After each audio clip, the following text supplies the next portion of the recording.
Dawn crept over Mexico City like a thief, silent and uninvited.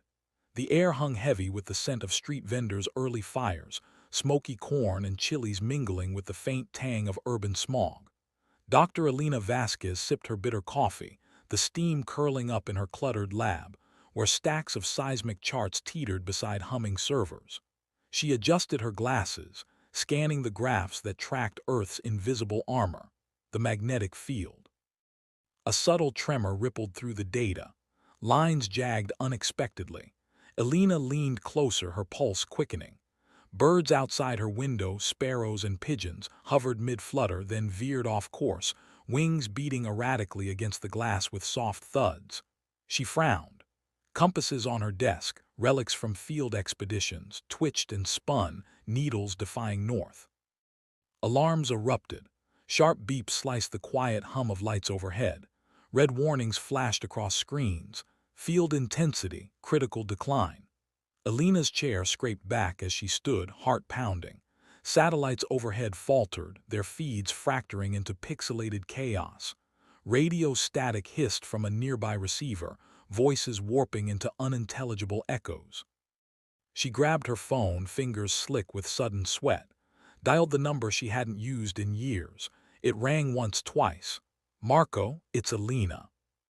In New York, Marco Vasquez jolted awake in his high-rise apartment, the city skyline aglow with pre-dawn haze. His wife stirred beside him, murmuring. The phone buzzed on the nightstand. He answered, voice groggy. "Elena, what's wrong?" "It's happening." Her words cut through, urgent and clipped. "The magnetic field, it's flipping, faster than any model predicted." Marco sat up, rubbing his eyes. Outside, the first hints of anomaly stirred. Taxi drivers cursed as GPS screens blanked, sending yellow cabs swerving into honking gridlock. Exhaust fumes choked the streets, thick and acrid. Pedestrians glanced up, mesmerized by the sky, a veil of aurora borealis unfurling unnaturally southward, greens and purples shimmering like spilled ink on water. Faces below reflected the glow, eyes wide with wonder turning to unease. Back in the lab, Elena paced, her boots echoing on tile. Data poured in, whales stranding on Pacific coasts, their massive bodies thrashing in shallow foam, bellows echoing across beaches. Dogs in neighborhoods howled in unison, a chilling chorus that prickled skin. Phones worldwide dropped signals mid-call, conversations severed like snapped wires. She cross-referenced readings. The field's polarity wavered, dipping toward reversal, a process geologists knew spanned thousands of years in the past. But this accelerated. Human interference, perhaps decades of drilling, electromagnetic pollution, had tipped the balance. Shields thinning, cosmic rays slipping through. Elena froze as the implications hit. Without the field, solar winds would strip the atmosphere.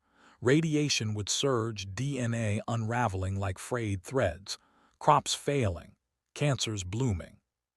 The lab's lights flickered, a low hum built, then silence. Blackout. Generators kicked in with a reluctant growl, but the darkness lingered in her mind. She whispered to herself, breath shallow, "Days, we have days at most." Marco's voice crackled back through the line, distorted but desperate. "What do we do?" Elena's grip tightened on the phone. The revelation chilled her. Humanity's protective veil was tearing, and no one was ready for the storm beyond. The blackout swallowed Elena's lab hole. Emergency lights buzzed to life, casting harsh crimson shadows on the walls like blood seeping through cracks. She clutched the phone, Marco's voice fracturing through the static. "Elena, talk to me. What does this mean?" "Everything's exposed," she snapped, her mind racing through calculations. "Solar particles bombarding us. No filter. Cancers, blackouts, worse. I need to get to you. The data centers in the States, they have backups I can access." Marco hesitated. "The city's going mad here. Lights are flickering already." "Stay inside. Shield what you can. Foil on windows, anything reflective. I'm coming." She hung up, grabbed her laptop and a backpack stuffed with hard drives. The building trembled as if the earth itself sighed in defeat. Outside, Mexico City pulsed with frenzy. Streetlights stuttered, plunging boulevards into intermittent gloom. Horns blared in jagged symphonies as traffic lights failed, cars piling into twisted metal heaps with crunches that echoed off high-rises. Elena shoved through throngs of people, their faces lit by phone screens that dimmed and died one by one. Sweat soaked her shirt. The air felt thicker, charged, like breathing through a storm cloud. Unnatural warmth pressed down, the sun's rays slipping through the fraying magnetic veil, unbridled and fierce. A vendor's cart overturned nearby, spilling tamales into the gutter where they steamed in the rising heat. "El fin del mundo," a man shouted, his voice raw, pointing skyward. Auroras twisted low, not the gentle northern lights of postcards, but aggressive coils snapping like whips, their electric hum vibrating in Elena's teeth. Skin prickled, hers and everyone's, as invisible radiation danced across exposed arms and necks, a faint itch promising deeper burns. She flagged a taxi, the driver wild-eyed, accelerator jammed. "Airport, now!" Tires screeched as they weaved through chaos, past pharmacies with lines snaking outdoors, people hoarding sunscreen and painkillers. Billboards flickered erratically, ads warping into digital ghosts. In New York, Marco paced his apartment, the skyline outside a haze of unnatural dawn.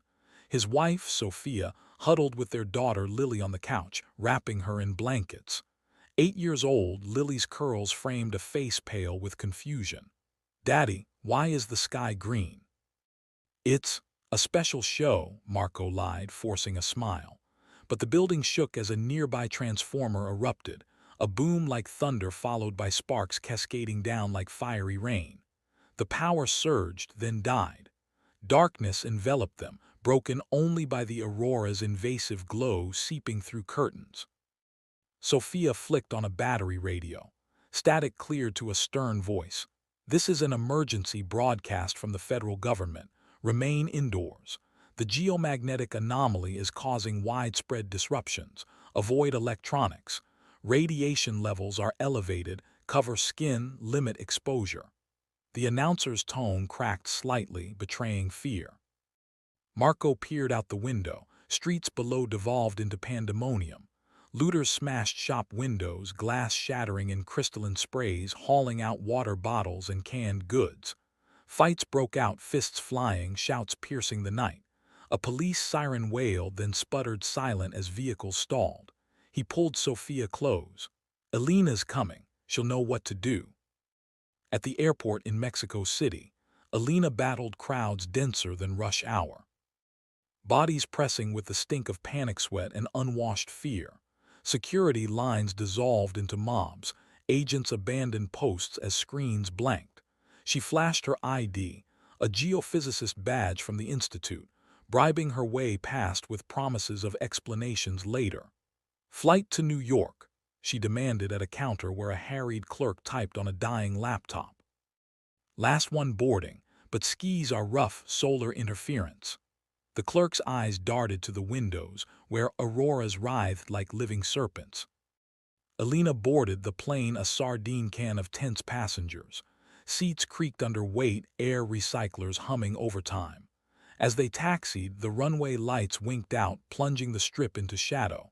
The pilot's voice crackled over intercom. "Folks, we're cleared, but expect bumps. Systems are glitchy." Liftoff thrust her back, engines roaring against gravity. The cabin dimmed, overhead lights failing. Outside, the city receded, a patchwork of blackouts dotted by fires, spontaneous blazes from shorted wires, flames licking rooftops with hungry orange tongues. Mid-flight, Elena booted her laptop, battery life ticking down. Data streamed in via satellite link, faint but enough. Graphs spiked.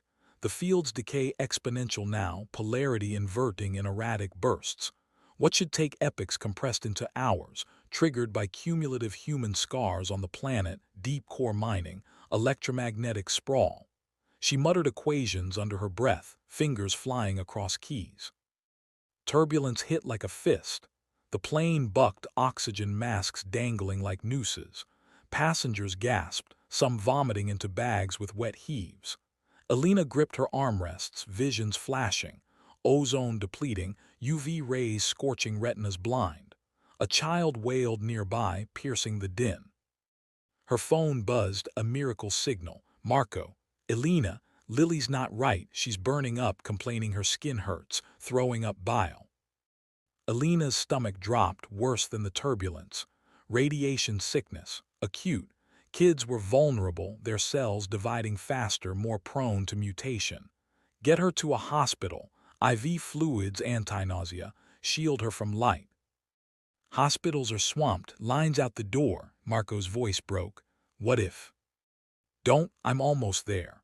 But the plane shuddered again, engines whining in protest as solar winds buffeted the fuselage like invisible hammers.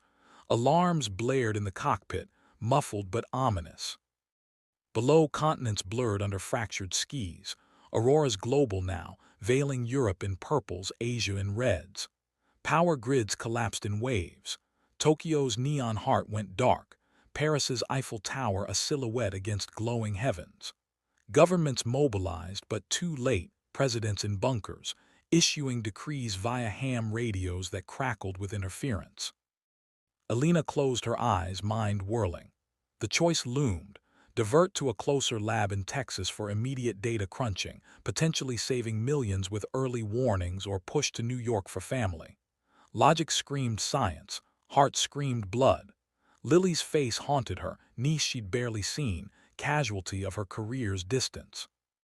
The pilot announced, emergency descent, systems failing. The cabin tilted, screams erupting. Elena's laptop slid, screen cracking on impact. In that moment, the horrifying fork crystallized. Save the world or save her kin. The plane plummeted, auroras mocking from above. The plane kissed tarmac in a scream of rubber and reverse thrust. LaGuardia's runways were black, lit only by emergency flares spitting red sparks into the night. Elena stumbled down the air stair, boots crunching on shattered glass from a blown-out terminal window. The air tasted of hot copper and jet fuel. No baggage claim, no announcements, just a river of bodies surging toward exits, their silhouettes edged by auroras that now hung like torn curtains from horizon to horizon. A National Guard Humvee idled curbside, its driver waving her over with a flashlight. Vasquez, your brother's orders, get in. She obeyed, backpack clutched to her chest. The vehicle lurched into traffic that moved like clotting blood, abandoned sedans, overturned buses, a taxi still running with headlights flickering Morse code against the dark. Marco waited on the apartment stoop, Lily limp in his arms. The child's cheeks glowed fever-red, eyes glassy. She won't keep water down, he rasped. Sophia hovered behind, face streaked with tears, and soot from a kitchen fire started when the induction stove shorted. Elena pressed 2 fingers to Lily's neck, pulse racing, skin hot as sun-baked asphalt. Acute radiation syndrome, stage 1. They had hours, maybe a day, before nausea turned to hemorrhage. Inside, the building groaned like an old ship. Elevators dead, they climbed 6 flights by phone light. Neighbors' doors stood ajar, one family praying in Spanish, another packing suitcases they'd never use. On the landing, a teenage boy convulsed, foam pink at the lips, cerebral edema from a particle burst. Elena stepped over him, guilt flashing hot. The apartment had become a bunker. Windows sealed with aluminum foil, the metallic crinkle loud in the silence. Battery lanterns cast gold pools on the hardwood. Marco laid Lily on the couch. Sophia draped wet towels over her forehead. Elena knelt, opened her pack, and produced a handheld Geiger counter. It chattered like a cicada. We're at 2 sieverts already.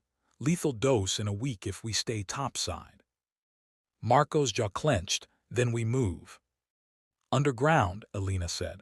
Subway tunnels, old maintenance spurs, concrete, steel, natural Faraday cages. She unfolded a city map, edges curling in the humidity. Red Sharpie slashed routes, Penn Station, then south to the abandoned City Hall loop. We link up with Columbia's geophysics team. They've got lead-lined server rooms. Sophia's voice cracked. What about the hospitals? Overrun, generators failing. Morphine's gone, iodine tablets looted. Elena's tone softened. We treat her ourselves. Fluids, antiemetics, prayer if that's your language. Outside, the sky detonated. A coronal mass ejection, visible as a white bloom racing across the auroral canopy, slammed the magnetosphere's remnants. Every light bulb in the foil-sealed room flashed once, then burst in tiny pops of glass. The Geiger counter screamed. Lily whimpered, curling fetal. Marco scooped her up. We leave now. They descended the stairwell single file, Elena leading with a headlamp. On the third floor, an elderly neighbor clutched a rosary, whispering, "The rapture's green fire." Elena pressed a potassium iodide tablet into the woman's palm. "Swallow. It's not rapture, it's physics." Street level was a war zone. Looters sprinted past with armfuls of bottled water. A bodega burned, its awning melting in orange ribbons. Sirens dopplered into silence as police cruisers lost power. The family slipped into an alley, boots splashing through runoff that smelled of ozone and urine. Elena's headlamp caught graffiti freshly sprayed. Flip equals end in dripping white. They reached the subway entrance at 59th and Lex. Iron gates hung open, chains cut. Inside, the air cooled, dank, metallic, alive with echoes. Emergency strips glowed faint orange. Commuters huddled on platforms, sharing rumors in a dozen languages. A transit cop, face gone under his cap, waved them through. Trains are dead, but tracks are clear to City Hall. Watch for live third rails, some still spark. Marco carried Lily piggyback, her breath rasped against his neck. Sophia clutched a duffel of diapers, Pedialyte, a single photo album. Elena checked her watch, radiation dosimeter built into the band. 4 sieverts cumulative. We're racing cellular roulette. The tunnel swallowed them. Tiles sweated condensation. Rats skittered in peripheral light. Every 100 meters, maintenance alcoves held workers in reflective vests, faces shell-shocked. One offered a half-empty bottle of vodka. Elena declined. Need clear heads. Halfway to City Hall, the tunnel lights died entirely. Darkness pressed like wet wool. Elena clicked her headlamp to red mode, preserves night vision, less attractive to desperate eyes. Lily's breathing hitched. "Mommy, it hurts inside." Sophia sang under her breath, a lullaby from their childhood village, voice trembling but steady. The melody bounced off curved walls, fragile armor against the void. A rumble grew ahead, not a train, but voices. Hundreds. They emerged into City Hall Station's abandoned grandeur. Vaulted ceilings, brass chandeliers dark, skylights cracked open to the auroral sky. Scientists had claimed the platform, Columbia jackets, MIT hoodies, a Nobel laureate Elena recognized from conferences. Portable generators throbbed, powering laptops and a jury-rigged particle detector the size of a refrigerator. Dr. Raj Patel, beard streaked with tunnel dust, met her eyes. "Vasquez, you made it." He gestured to a folding table strewn with printouts. The flips compressing. South Atlantic anomalies ballooned global. We're modeling artificial stabilization, pump current through the outer core via deep boreholes. Insane, but mathematically feasible. Elena set Lily on a cot beside a humming dehumidifier. A med student inserted an IV, saline laced with ondansetron. The girl's color eased from scarlet to merely flushed. Marco exhaled gratitude like a sob. Raj continued, voice low. "We need a conductor city scale, superconducting cable, liquid nitrogen cooling. Only one grid left with enough buried copper, Manhattan's old Conneed trunks under the FDR." He tapped the map. "But to reroute power, we black out the entire island. Hospitals, shelters, everything." Sophia's head snapped up. "You'd kill thousands to save billions." "Or we all cook in a week," Raj said, unflinching. "Vote at dawn. UN's patched in via shortwave." Elena stared at the cot. Lily slept, chest rising shallow but steady. Above, through the station's broken skylight, auroras pulsed like a dying heart. The choice crystallized. Condemn a city to darkness or watch the world blister. She looked at Marco, his eyes reflecting the same abyss. A low boom rolled through the tunnel, distant, seismic. Dust sifted from the ceiling. Raj's radio crackled. Solar flare inbound. X-45 class. ETA 90 minutes. Shields at 2%. The station lights flickered, generators coughing. Someone screamed. Elena grabbed Marco's sleeve. We decide now or the sun decides for us. The flare's vanguard lit the skylight white-hot, turning every face ghostly. Time fractured into heartbeats. The flare hit like a silent hammer. City Hall station's vaulted ceiling flashed magnesium white. Every shadow vanished for one searing heartbeat. Generators screamed, then died. In the sudden dark, the only light came from the skylight. Aurora's now a solid wall of plasma, writhing as if the sky had been flayed. Elena's ears rang. Lily whimpered. Raj's voice cut through. EMP surge, we're blind. He kicked a backup battery online, sparks spat. A single LED strip flickered alive. The particle detector lay dead, its screen spiderwebbed. Conductor grid's our only play, Raj said. We vote now. Hands rose in the half-light. 12 scientists, 3 transit workers, 1 cop. Marco abstained, his vote was Lily's life. Elena's hand trembled but lifted. Majority, 8 to reroute. Raj nodded once. Then we move before the next pulse. They split into fire teams. Team 1, Elena, Raj, 2 grad students, would sprint to the Conide vault beneath the FDR drive, splice the superconducting trunk, and feed it to a portable fusion tokamak hauled from Brookhaven. Team 2, Marco, Sophia, the cop, would evacuate the station's 400 souls deeper into the tunnels, past the old pneumatic mail lines, to a lead-lined freight spur under the East River. No one said goodbye, they just moved. Elena's group surfaced at 23rd Street through a maintenance hatch. The city had become a kiln.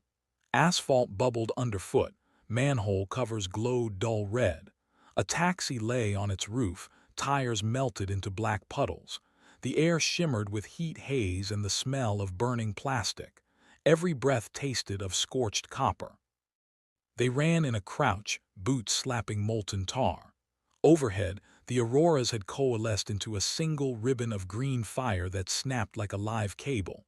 It struck a water tower on a rooftop. Steel exploded outward in white-hot petals. Shrapnel hissed past Elena's ear. At the vault entrance, an unmarked steel door behind a dumpster, Raj keyed a code. The lock clicked, but the door groaned, warped by heat. They shoulder-checked it open. Inside, the air dropped 20 degrees, coolant pipes sweated. The superconducting cable lay coiled like a black python, thick as a man's thigh. Liquid nitrogen's gone, a grad student reported, voice cracking. Tanks ruptured in the flare. Raj swore, we improvise, river water salt conducts. We'll lose efficiency, but it'll carry current. They worked in silence. Elena stripped insulation with a ceramic blade, fingers blistering. Raj jury-rigged a pump from a fire hydrant, hose snaking through the vault door. The tokamak arrived on a flatbed towed by 2 NYPD horses, engines dead, animals frothing at the mouth. The fusion bottle glowed faint blue, stable but thirsty. Marco's voice crackled over a walkie-talkie patched to bone conduction. Freight spur secured. Lily stable, IVs holding. But the river's rising. Tidal surge from charged atmosphere. We have maybe an hour. Elena keyed the mic. Copy, starting pulse in 5. They flooded the cable. River water hissed into steam the instant it touched the superconductor, but the current held 50,000 amps, enough to make the vault's walls vibrate like a drum. Elena felt it in her teeth. The tokamak whined, magnetic bottle compressing. Raj monitored a tablet jury-rigged to a car battery. Field strength climbing, 0. 1 Gauss, 0.2. Above ground, Manhattan died. Hospital ventilators flatlined. Subway pumps failed. Tunnels flooded ankle-deep, then knee-deep.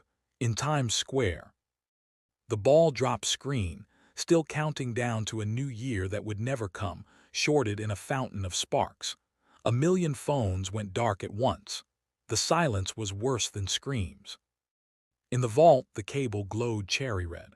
Steam filled the space, scalding lungs. One grad student collapsed, skin slewing in sheets. Elena dragged him clear, but his eyes were already milk white. Pulse in 3, Raj counted. 2. The tokamak hit critical. A subsonic thume rolled through the earth. Every light in the vault, emergency LEDs, headlamps, the tokamak's own glow, flared white, then extinguished. Darkness absolute. For 3 heartbeats, nothing. Then the auroras overhead stuttered. The green ribbon fractured, retreated poleward in visible waves. Elena's dosimeter clicked slower, 3 sieverts, 2, 1. The air cooled, the smell of ozone thinned. Raj's tablet rebooted on battery. Graph lines climbed, plateaued. Local field at 60% nominal. Global telemetry's dark, but the flip stalled. We bought hours, maybe days. Elena sagged against the wall. Her hands were raw meat. Cost. Whole islands black. Casualties tens of thousands minimum. Raj's voice was hollow. But the biosphere holds. Walkie static. Marco, Elena, lights are coming back in Jersey. Auroras are fatting. Lily's fever broke. Relief hit like a drug, then guilt, sharp, metallic. She pictured ventilators silent in ICUs, insulin pumps dead, elderly alone in high-rises. The city she'd killed to save the world. Raj packed the tablet. We did the math, doesn't make it easier. A new sound, distant, rhythmic, boots on ladder rungs. A figure descended, a conied lineman, face blackened, eyes wild. You bastards cut us off. My wife was on a respirator in Bellevue. She's gone. He raised a pistol, shaking. Elena stepped forward, palms open. I'm sorry, we had no. The shot cracked. Raj spun, blood blooming on his shoulder. The lineman advanced, tears cutting tracks through soot. Elena grabbed a length of rebar. The vault became a crucible of grief and physics. She parried the gun, it clattered into the steam. The lineman lunged, fists hammering her ribs. Pain exploded, cracked bone, maybe. She drove the rebar into his thigh, non-lethal. He crumpled, sobbing. Raj tied a tourniquet with his belt. We can't stay, more will come. They dragged the lineman into a corner, left him water and morphine. Climbed the ladder into a city reborn in darkness. Streetlights dead, but the sky, clear, star-drunk, the Milky Way a river of diamonds. Auroras reduced to faint polar glows. Elena's walkie buzzed one last time. Marco, come home, Hermana, the world's still turning. She looked east where the first hint of true dawn, unfiltered, merciless but survivable, touched the horizon. The cost was carved into every shadow, but the field held. For now. Behind her, the cable cooled with metallic pings, a heartbeat slowing to rest. The sky stayed clear, but the earth would not forgive. 3 nights after the Manhattan blackout, the planet began to speak in its oldest tongue. Stone cracking, magma shifting, the iron heart of the world turning over in its sleep. Elena stood on the Williamsburg Bridge at 3:17 a.m., boots welded to the roadway by melted tar that had cooled into black glass. The East River below had risen 8 feet overnight, charged ions superheating seawater, driving thermal expansion. Steam rose in ghostly columns, catching starlight. Raj limped beside her, shoulder bandaged, morphine dulling the pain but not the urgency. Seismic arrays are screaming. The outer core's dynamo is resonating with our pulse. We nudged the field is nudging back. A low moan rolled up from the bedrock, felt in the sternum more than heard. Car alarms triggered in perfect unison, then died. Elena's tablet, powered by a hand-cranked dynamo, showed a global heat map. Red blooms flowered under the Pacific Ring, the Mid-Atlantic Ridge, Yellowstone. We bought hours, she said. We're spending millennia. Raj tapped the screen. Solution still theoretical. Inject ferromagnetic slurry into the mantle transition zone, seed a countercurrent. But we need a borehole 200 kilometers deep, under extreme pressure, and a delivery vehicle that won't vaporize. There's only one rig left on Earth that can do it, Elena said. The Kola 2 revival shaft, abandoned since '09, Murmansk Oblast. Russia's dark, Raj countered. Grids down, military scattered. Then we take what's left.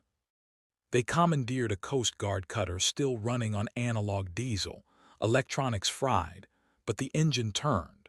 Marco insisted on coming. Sophia stayed below with Lily in a lead-lined engine room, the girl's hair already falling in soft clumps but her fever gone.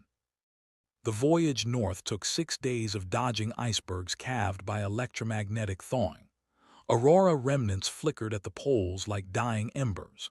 Dolphins followed the wake, their clicks distorted into metallic shrieks, inner ears damaged by pressure waves from core resonance.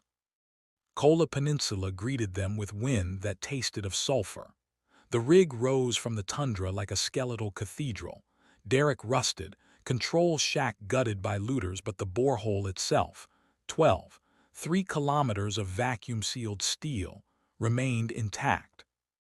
A skeleton crew of ex-roughnecks had squatted there, living on reindeer and vodka. Their leader, a woman named Katia with a face carved by permafrost, met them with a Kalashnikov across her chest. Drill, cold, fuel's gone, you bring diesel. Elena offered the cutter's reserve tanks and a crate of antibiotics. Katia lowered the rifle. For the children, she said, glancing at Lily's bald scalp visible through the porthole. They worked in shifts measured by heartbeat, not clocks. The borehole needed reaming. Old casing had micro-fractured. Katia's crew welded patches by headlamp while Elena and Raj mixed the slurry. Iron-nickel nanoparticles suspended in supercritical Co2, chilled to -80 degrees C. The mixture looked like liquid starlight. On day 4, the ground answered back. A 7.2 quake split the tundra 50 kilometers west. Fissures exhaled steam that froze midair into glittering curtains. The derrick swayed, cables sang like harp strings. Marco's voice crackled from the surface. Rivers flooding the lower camp. We've got 20 minutes before the pad collapses. Elena was already in the cage, open-frame elevator descending the shaft. The air thickened, pressure climbing until her eardrums popped. At 11 kilometers, the temperature hit 180 degrees C. The cage's heat shield glowed dull red. Raj monitored from the doghouse via fiber-optic tether. Slurry stable, pump in 3. The cage locked at 200 kilometers, bottom of the transition zone, where peridotite turns to ringwoodite under crushing weight. Elena donned a ceramic exosuit, joints hissing with coolant. She cracked the slurry valve. The hose bucked like a fire hose. Silver fluid jetted into the mantle, flash-freezing rock into fractal glass. Above, the derrick groaned, a support leg sheared. The entire structure tilted 5 degrees, then 10. Marco's shout echoed down the shaft, cables parting, get out. Elena sealed the valve. The cage lurched upward, winch screaming. At 150 kilometers, the fiber snapped. Darkness swallowed her.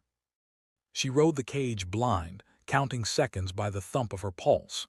At 80 kilometers, light appeared, emergency strobes triggered by the quake. The cage slammed into a safety clamp, metal shrieking. She climbed the final kilometers hand over hand on the guide rails, suit joints locking from heat fatigue. At the surface, the derrick had folded like paper, but the borehole remained open, exhaling a plume of iron-scented vapor that condensed into snow. Katia hauled her out. Slurries down, core currents revering slow, but we see it on the magnetometers. Marco embraced her, then stiffened. Lily stopped breathing en route up. Sophia's doing CPR. They ran. In the cutter's engine room, Sophia pumped Lily's chest, tiny, rhythmic, desperate. Elena took over, sealing her mouth over the girl, breathing life into lungs that had forgotten how. 1 compression, 2, Lily coughed, a wet sound, and inhaled. Raj's tablet pinged. Global field strength, 85% and climbing. Seismic activity flatlined. The core quieted, a beast lulled back to sleep. But the cost revealed itself in layers. Half the roughnecks had vanished under the collapsed pad. Kadia's left arm hung useless, bones shattered. The cutter's hull had stress fractures. It would never sail again. Night fell hard and clean. The auroras were gone entirely, replaced by a sky so star-dense it felt close enough to touch. Elena sat on the frozen tundra with Lily in her lap, the child's breath warm against her neck. Marco joined them, voice raw. I felt it, you know, when she flatlined, like the planet and her heart were synced. Elena nodded. They were, we rewrote the rhythm. Far north, the borehole exhaled one final plume, iron snow glittering under starlight, then sealed itself as pressure equalized. The Earth's new pulse steadied, slower, deeper, forever changed. Raj approached, tablet dark. No more flips, not in 10 million years. Elena looked at the sky, then at Lily's sleeping face. We paid in blood and bone. Let's make the interest count. Behind them, the derrick's ruins caught the wind, metal humming a low, mournful note that sounded almost like forgiveness. The cutter never left the Kola shore. Its hull split along the waterline during the night, a clean fracture born of thermal shock and fatigue. By dawn it listed, half submerged, a steel carcass bleeding diesel into black water. No one mourned the vessel, it had carried them far enough. They buried the dead in the permafrost. Kadia's crew dug shallow graves with entrenching tools, the ground so cold it rang like iron. Each body was wrapped in thermal blankets, silver cocoons reflecting the weak polar sun. Lily watched from a sled, wrapped in reindeer hides, her scalp pink and new. She asked no questions. Children adapt faster than grief. Elena spoke the only eulogy. We borrowed tomorrow from the planet's bones. Let these bones remember the loan. She placed a magnetometer on the central mound. Its needle spun once, then settled true north, unwavering. A promise and a warning. Spring arrived in a single violent week. The tundra exhaled. Moss erupted in acid greens. Dwarf birch unfurled leaves the color of fresh bruises. Radiation had rewritten the genome of everything that survived. Caribou grew asymmetrical antlers. Salmon returned from the White Sea with scales that shimmered Olslick rainbows. The food chain recalibrated in real time. Humanity followed suit. Without satellites, navigation reverted to stars and compasses, now reliable again. Without grids, power came from wind, tide, and the planet's own heartbeat. Geothermal taps sunk into the new fracture zones. Cities shrank to villages. Villages grew gardens on rooftops shielded by electroceramic tiles that hummed faintly, harvesting stray cosmic rays for light. Elena and Marco built on the hillside above the ruined rig. A single-room cabin of scavenged aluminum and local stone. Inside, a wood stove, a shortwave set, and Lily's drawings pinned to the wall, auroras rendered in crayon, now nostalgic artifacts. Years compressed. Lily learned to read by firelight, then to code on a solar tablet Raj mailed from a reborn Reykjavik. She asked once why the sky no longer danced. Elena answered, "We asked it to stand still so you could grow up." The girl accepted this the way she accepted gravity. Marco's cough began in the 5th winter. Radiation pneumonia latent patient. He refused the last morphine, saved it for the reindeer herds. On the final night he sat outside, breath fogging, watching the Milky Way wheel overhead. "It's brighter," he whispered. "No light pollution left to hide it." Elena held his hand until it cooled. She buried him beside the magnetometer mound, facing magnetic north. The needle never flinched. Decades slipped by like meltwater. Lily, now tall and sharp-eyed, led expeditions into the fracture zones, mapping new mineral veins born of the slurry injection. She returned with samples that glowed faint blue under blacklight, iron-nickel crystals laced with stable isotopes. The planet's scar tissue turned to treasure. One autumn evening, Elena, hair gone silver, joints creaking, climbed the hill alone. The cabin below was dark. Lily was in Novia Zemlya, negotiating trade for geothermal drills. The wind carried the scent of peat and distant sea. She sat on Marco's grave and opened a tin box. Inside, the cracked screen of her old laptop, a single hard drive and the ceramic shard from the exosuit, still warm to the touch, as if the mantle's memory lingered. Elena powered the drive with a hand-cranked dynamo. A single file played, seismic data from the injection moment, rendered as audio. The Earth's heartbeat, slow, deliberate, eternal. She pressed the shard to her ear and listened to the planet breathe. No auroras, no quakes, no flips on the horizon.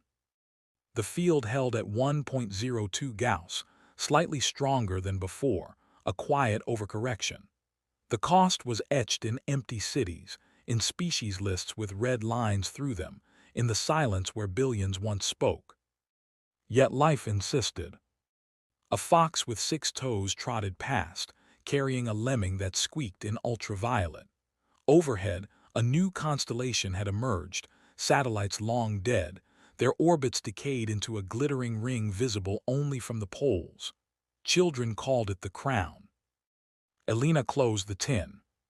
She did not cry, tears had been spent years ago. Instead, she felt the planet's new rhythm in her bones, steady, unhurried, indifferent to human time.